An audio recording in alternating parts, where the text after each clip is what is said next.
Bonjour, je suis Martine Roux du Parc, Chambre d'agriculture des Hauts-de-France. Nous vous présentons l'état actuel des connaissances sur la PAC en 2023-2027. Les documents d'application sont en cours de finalisation et sont susceptibles d'amener des précisions complémentaires. Par ailleurs, chaque année, les avenants au plan stratégique national peuvent faire évoluer ces règles. Je vais maintenant vous présenter le nouvel écorégime de la PAC 2023-2027.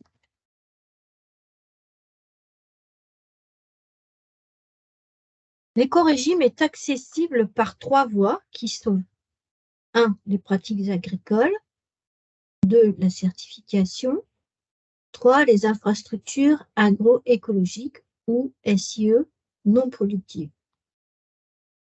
Il existe 4 niveaux de paiement qui vont de 0 à 110 € par hectare.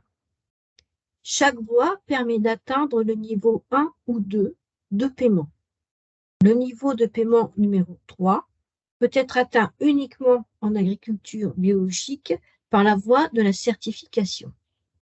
Nous allons voir maintenant comment nous pouvons atteindre les différents niveaux de paiement.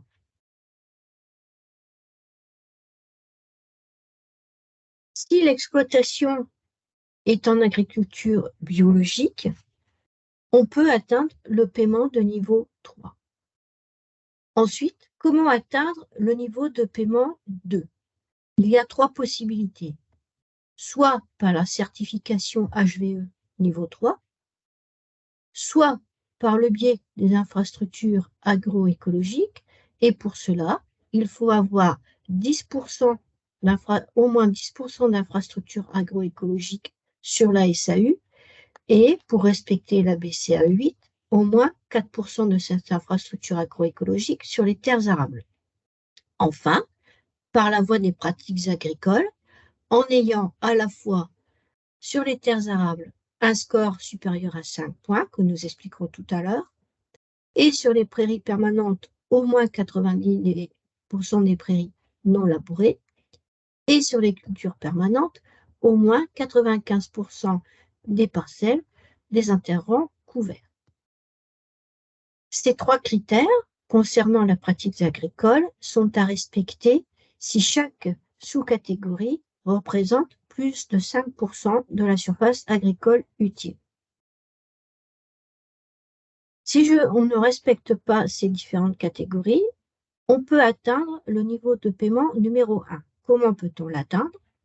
Soit par la voie de la certification CE2+, sur laquelle nous reviendrons tout à l'heure, soit par la voie des infrastructures agroécologiques en ayant au moins 7% sur la surface agricole utile, dont 4% sur les terres arables, pour respecter la BCAE 8.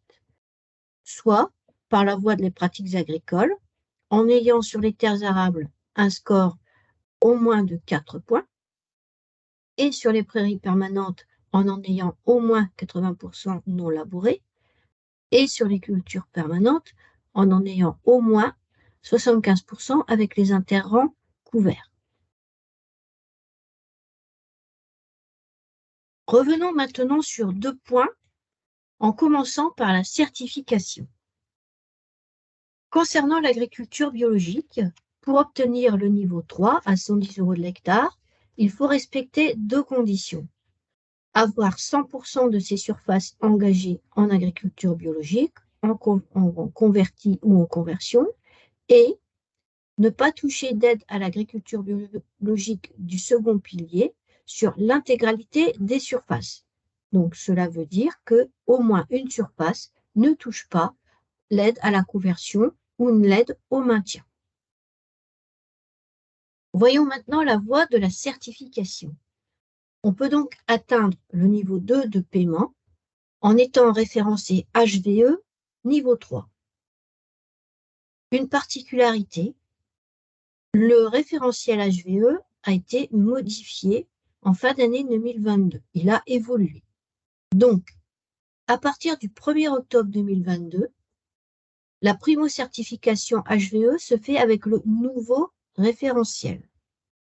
Pour les exploitations certifiées en HVE3 par la voie A avant le 30 septembre, il y a possibilité de valider l'éco-régime en 2023 et uniquement en 2023. Et pour avoir pour pouvoir en bénéficier pour l'éco-régime 2024, il faudra renouveler sa certification HVE avec le nouveau référentiel. Pour les exploitations certifiées en HVE par la voie B avant le 30 septembre, il n'y a pas de possibilité de validation de l'éco-régime.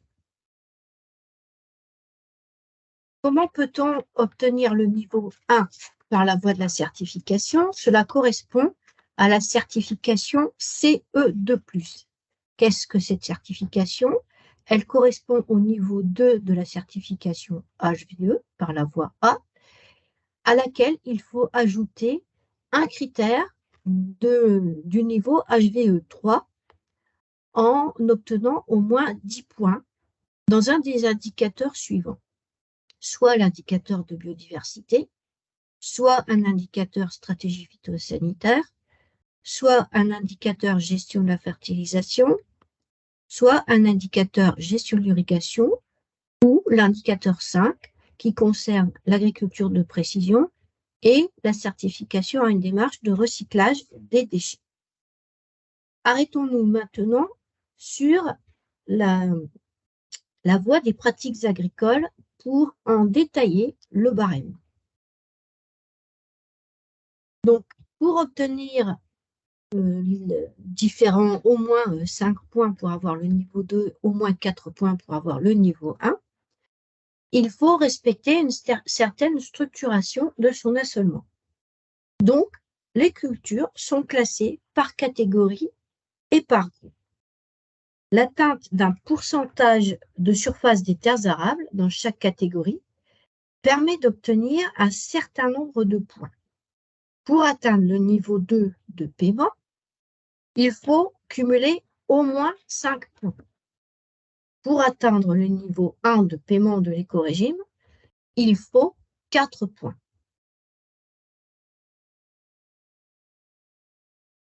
Concernant les plantes fixatrices d'azote, on peut raisonner pour obtenir 2 points avec un nombre d'hectares. Donc, si on a plus de 5 hectares de plantes fixatrices d'azote, on obtient 2 points.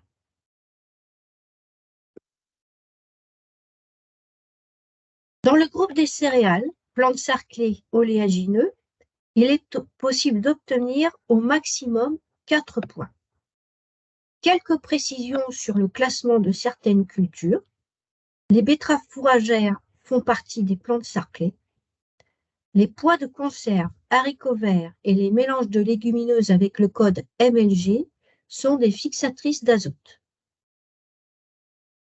Une calculette est disponible sur le site des Champs des Hauts-de-France ou via Mes Parcelles pour vous aider à évaluer votre nombre de points.